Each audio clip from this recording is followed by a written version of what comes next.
So this is really late, and I'm going to apologize to people on the East Coast, but it makes you feel better. I start work in apparently about 6 hours. So my night is already hosed, but it was fun tonight. The Giants game, tonight. There were tickets that were won by Yvonne, so we didn't pay anything to get there other than gas money, and it was a lot of fun. So I've posted my review of that. I will do more of that. I also plan to go out to Chilliwack and watch Chiefs games at some point soon. Chiefs are doing really, really well.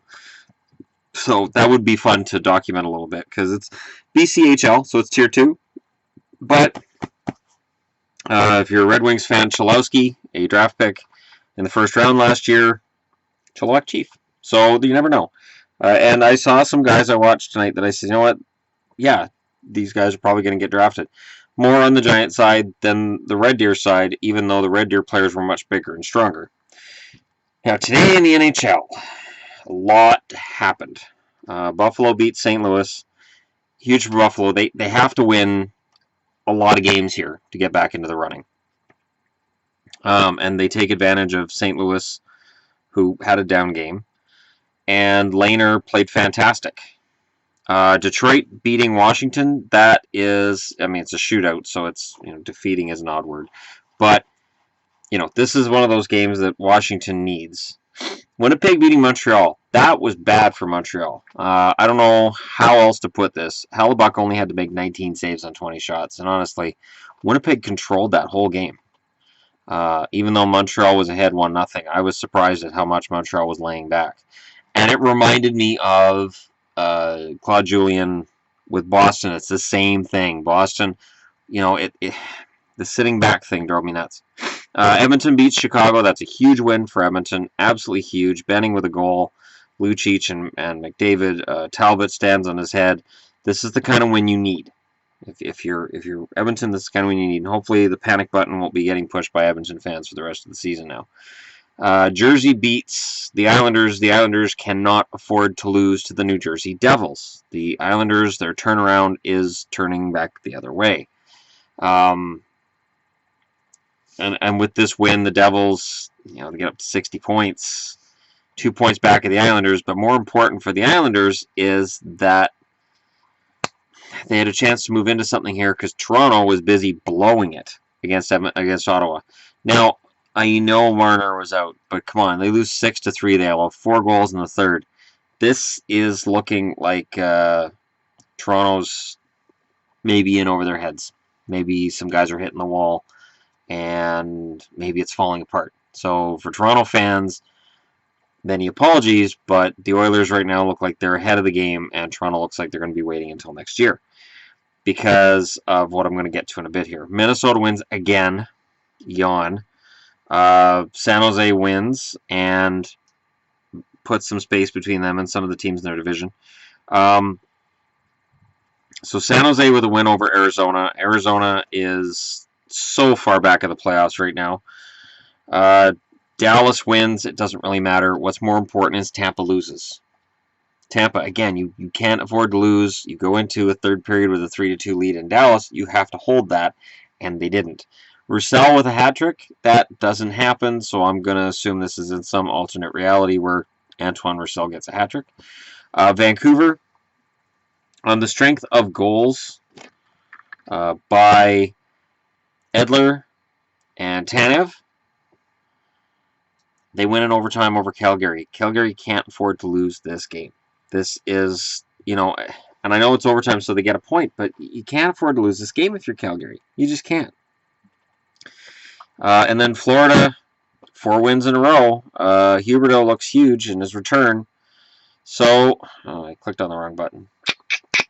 I'm just trying to get through this because I'm wiped, but, I got to do a little bit of a review so that tomorrow when I'm at work, I can do a little bit of a, hey guys, let's do a preview of tonight's games. I can't do that without talking about the standings and tonight's reaction to what's happened, which I didn't get to see a lot of because, again, we went to the game.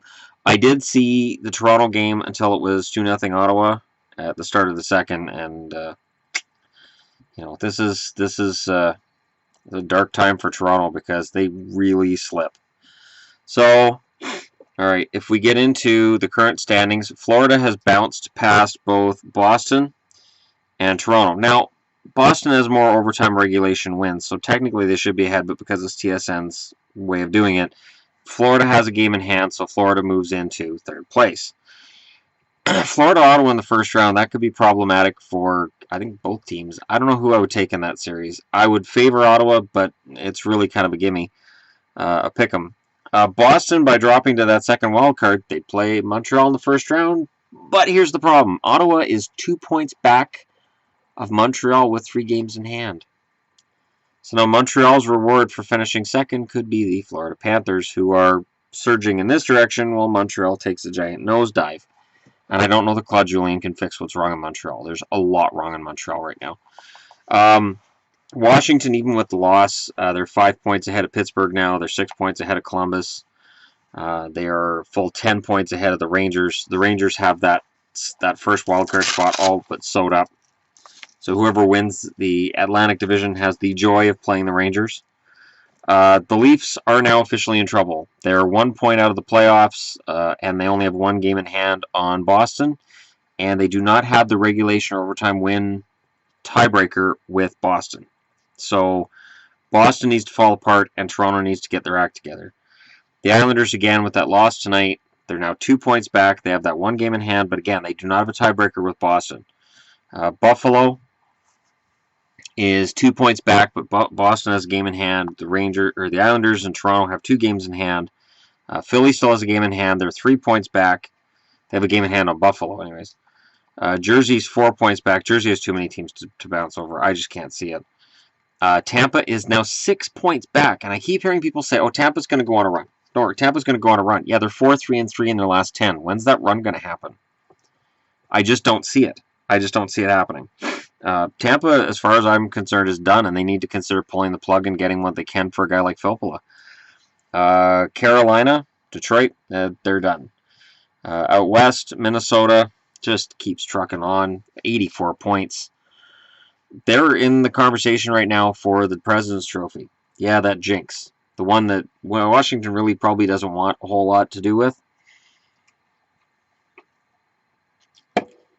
Chicago, with that loss, falls 9 points back of Minnesota. Who would have thought that at the start of the year? And St. Louis, by blowing it today, they're 8 points back of Chicago. They lost a chance to gain some momentum. In the Pacific, we are now in bizarro world. The Edmonton Oilers have passed the Anaheim Ducks for second place in that division. San Jose is pretty solid in that first place spot, but they're only 4 points ahead of the Oilers because it's bizarro world. And Nashville has that number 1 wild card spot. Calgary is the number 2. Vancouver pulls within 4 points. They're not going to get it, but sadly, there are Canuck fans that are going to argue with this video that they will.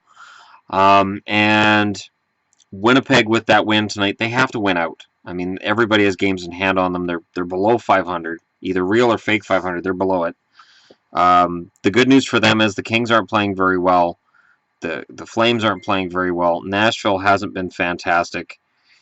There's a lot of things that are working in favor of Winnipeg really actually still being in this race. Dallas, I give them no chance. And Zona and Colorado are kind of officially. So let me know in the comments below what you guys think. Clearly, Florida's jammed themselves back into the playoff picture. And I don't give them much chance in the playoffs, but they make it. It sort of vindicates the ownership in Florida. I think they would have turned it around under Gallant too, but that's just me. One thing that I did find funny, there was an article, I believe it was on the Hockey News, where they basically said that firing Claude Julien did nothing for Boston, that Boston would have turned it around even if they hadn't fired him. So basically, because their puck possession numbers were good, ignore the fact they have a better record under Cassidy already than they did under Julien. Just ignore that. I thought that was kind of ignorant. I did. I thought that was kind of ignorant and kind of dumb. I'm like, oh, okay, just ignore that then. How? If you're not winning, you're not winning. And if you win under the other coach, you can't just say, oh, well, look at all the underlying numbers you had when you were losing. You're losing the games. Watch the game tonight where underlying numbers would tell you the Red Deer was a better team. It doesn't matter. They lost. So for tonight, the Vancouver Giants were better. All right. thanks for watching. Don't forget to hit like and subscribe if you're browsing your way through. And I am ugly tonight. This is the ugly jersey I was wearing at the Giants game. Apparently, I was visible in the crowd. Yes. According to Yvonne, I stood out from the rest of the crowd. That was kind of what I was going for. All the way from the other side. I had her in the flying V, so any video footage online that you guys find, you go, that's ugly yellow. It's me, and it was her. And I made her wear a Canuck hat to match the ugly yellow because she had to wear a hat. She had to wear a baseball cap because it's what you do. So thank you very much for watching. This has been a fun weekend, and I will be back tomorrow discussing the upcoming games for Sunday. It will probably be a video I upload using my phone, so it's going to be one of those handheld dealies, but I will be discussing tomorrow's hockey. And between now and then, go ahead, post any comments you want about today's games. We're down to crunch time, and in terms of the channel, we passed 2,300 subscribers today. 2,300. We've gained almost 200 subscribers in what, a week? This is fun.